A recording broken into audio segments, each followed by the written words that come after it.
The 2020 Toyota Highlander is here, and it has some big shoes to fill, and that's because the 2019 Highlander, despite its age and the increased competition, is still the second best-selling midsize SUV in the United States. The 4th generation Highlander now has more standard and optional features, it has a lot more refinement, especially within the cabin, and utilizes a new platform that is stiffer, lighter, and bigger. This review will be a two-part series. This video, part 1, I will first review the new 2020 Toyota Highlander and compare it to the 2019 model I have with me. I will go over every single aspect of the new Highlander and highlight the changes versus the last model. Part 2, which will be released later this week, will be specific to the 2019 model, which is still being sold at the dealerships today. There are some compelling reasons why some of you may want to choose the 2019 model over the 2020 model. Okay, let's get started. Now first, I want to give a big shout out to Continental Toyota for making this video possible. So if you're in the market for a brand new or used Toyota, then definitely check out Continental Toyota. Their information is on the screen and also in the description of this video. Starting with the outside, the 2020 Toyota Highlander is rounder and more sculpted than the last generation. The front end looked very similar to the brand new RAV4 and overall looks a bit meaner. The headlights are now sleeker and longer, and all trims get some form of LED headlights, and higher trims get LED fog lights. On the side, the profile looks shorter in height, longer in length, and the roof slopes down much more dramatically. The rear fender haunch also cuts in the rear door quite significantly. The Highlander has a much more sporty look than ever, especially with those 20-inch chrome wheels that you see here. Lower trims receive 18-inch alloy wheels, while the limited and platinum trims gets larger 20-inch wheels. The design is much better looking and bigger than the 19-inch ones on the 2019 Highlander. The backside looks shorter due to its sloping roof. The blacked out and smoked LED taillights are standard on all trims and look like a cross between an RX 350 and a RAV4. The lower bumper has a cool dark gray cladding rather than matte black one that you see on the 2019. But just like the last generation, there's no exhaust tips that can be seen on the bottom. Inside the trunk, the new Highlander, due to its increased length, has more cargo room. 16 cubic feet behind the third row, which is 2 extra versus the 2019. Besides space, there really isn't much in the trunk, no cubby holes or hidden storage. Underneath the bottom cover, you have tools, your privacy cover, and a spare tire underneath. To fold the seats down, pull on the tab on the seat backs and the seats fold down. Don't worry about the headrests, they fold down automatically about halfway through. This is a slight improvement versus the 2019 model where you had to fold down the headrest first. To lift back up, simply pull on the provided straps. On the inside, this limited trim is covered in black leather and a set of captain chairs. The center cup holders are now on the floor and can't be removed. I don't know if this setup is better than the fold-out ones from the 2019. There is a pair of USB ports, a household outlet, and climate controls. Vents are above your head. This Limited also has second row sunshades, which hook on easier than the last generation. As for space in the second row, I'm 5 feet 10 and I have probably 10 inches of legroom and at least 6 inches of headroom. The seats can slide and also recline.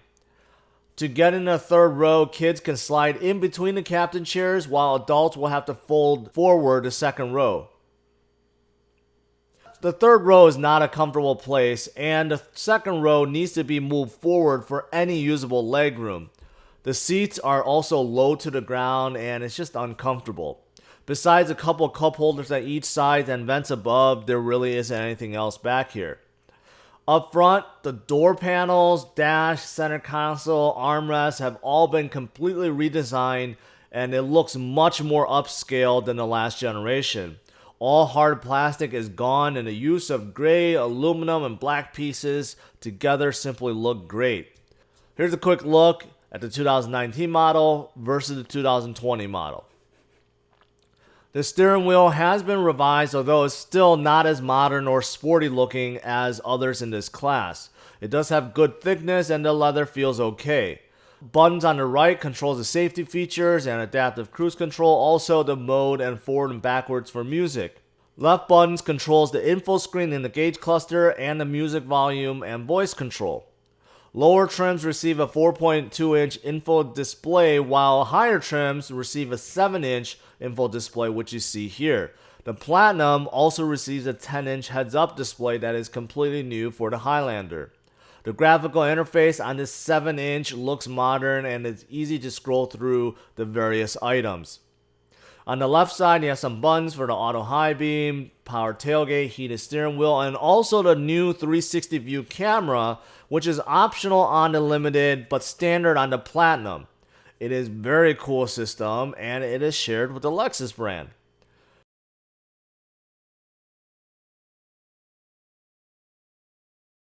And since we are here, let's take a look at this new and gorgeous 12.3-inch touch display that is available in the new 2020 Highlander.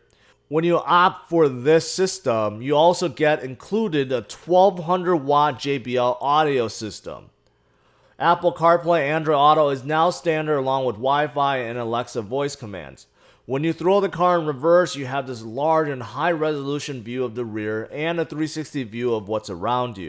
Below the screen, you have some quick navigation buttons for the infotainment screen, the usual volume and scroll knobs, as well as climate control buttons. Heated and ventilated seats, fan control, temperature control, all that good stuff. You also get some shelf area underneath the controls and above the glove box. This looks very similar to the RAV4. Underneath, you have more space, along with 2 USB ports, a media port, and a 12V outlet. There is still a standard shifter, thank you Toyota, cup holders, buttons for traction control, snow mode, hill descent, and engine auto start stop. And now you also have drive modes and terrain select in the Highlander. You can select Eco, Sport, or Normal for the modes, and Rock and Dirt and Mud and Sand for terrain. Inside the armrest, you have a wireless charging pad and space underneath it. On top, you have HomeLink buttons, light controls, and controls for a normal sunroof. Only the Platinum trim gets the panoramic sunroof treatment. As for the engine, it is a 3.5-liter V6 pushing 295 horsepower and 263 pound-feet of torque. It is mated to an 8-speed automatic. The new Highlander also gets equipped with Toyota Safety Sense 2.0, which includes pre-collision system with pedestrian detection, dynamic radar cruise control, lane departure alert, auto high beams, road sign assist, and finally lane tracing assist.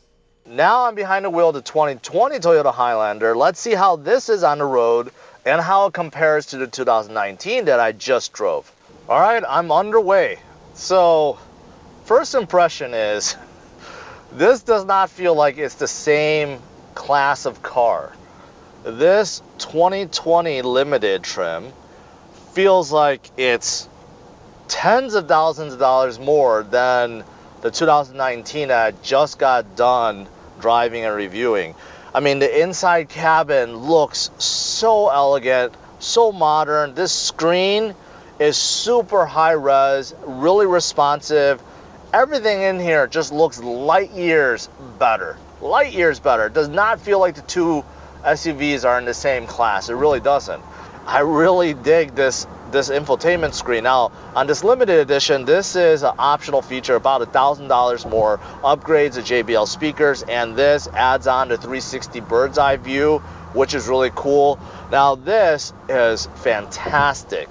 Now, I already reviewed the brand new 2020 Lexus RX 350 that also has a similar screen.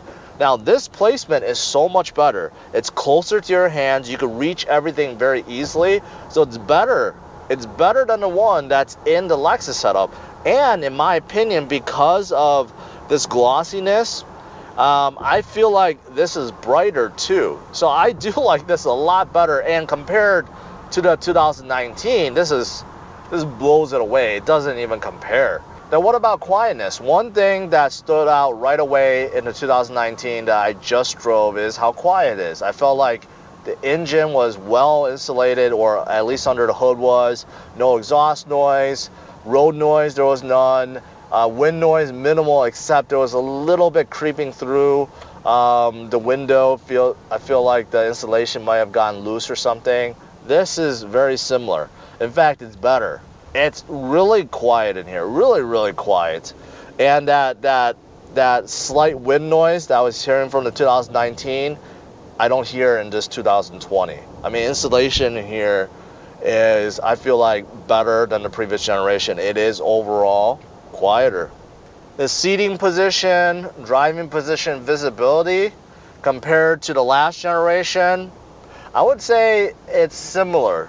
Although the rear window seems to have gotten a little bit smaller because Toyota made this new Highlander a little bit more sleek on the outside, a little bit more sporty, right? So the rear window did shrink, although it's not bad. I can still see out with the third row headrest up. I can still see out in the middle, but I do notice that it is a little bit narrower. But the front windshield is good. Now, seeing over the hood, slightly worse because the new hood design kind of pops out. There's this funky like design where they kind of bulge out in a couple places, so it makes it slightly harder to look over the hood, although it's not bad. But in terms of the windshield, side windows, blind spot, those are all fantastic still. So visibility is good, but slightly worse than in 2019. Now, as for these seats, still very comfortable, very comfortable compared to the last generation, and overall compared to some of the other cars I reviewed, it's very soft. I feel like I'm like sitting in the seat, right? Like I'm being hugged by the seat, and I like that. So I do like these seats quite a bit. And the back bolstering is a little bit more than the last generation, so I don't feel like I'm sliding around at all. I feel like it is holding me really well, so I'm a big fan of these seats.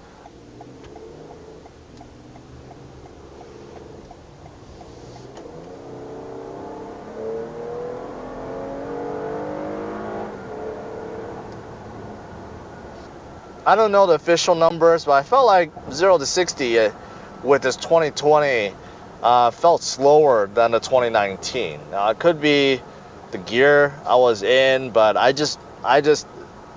have this in normal. I let it do its thing. Going up to 60 felt a tad slower than 2019 for some reason. But overall, it's not bad. I would say it's adequate.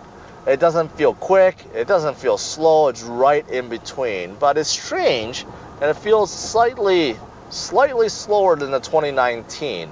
Now, as for the steering, I feel like the steering got a little bit heavier.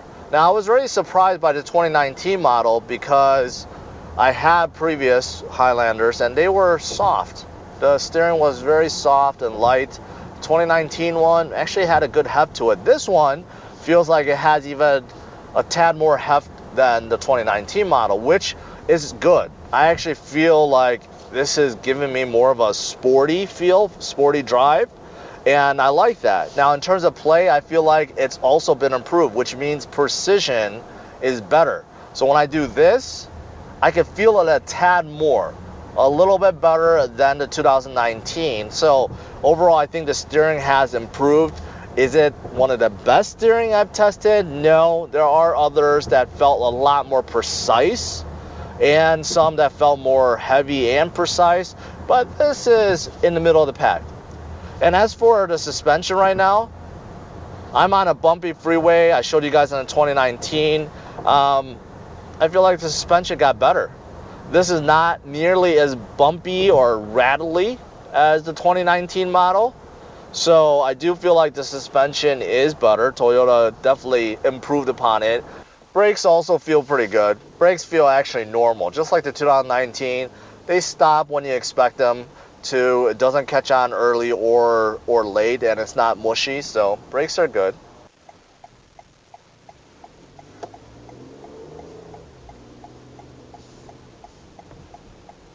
Now I left the engine auto start feature on. So right there at the stoplight, the engine turned off and turned back on. I will say that when it turned back on, there was no fuss. I did hear it, but very, very little vibration in the cabin. It was very quiet. It was probably one of the least amount of lag, I would say, in terms of the engine starting up. One of the best. As for trim levels and pricing, the new 2020 Toyota Highlander has 5 trims. The base L starts around $34,600, but you have to add in about $1,500 more for all-wheel drive. Then you have the LE, XLE, Limited, and finally the Platinum, which tops out a tad under $47,000. Lastly, let's talk about the good and bad to this brand new Highlander. Starting with the good. The new exterior styling is definitely fresh. It has a very upscale and luxurious cabin. That 12.3-inch infotainment screen is simply fantastic. There is now more standard safety and optional features. It is very quiet inside and comfortable. And lastly, the improved steering feel and increased cargo room.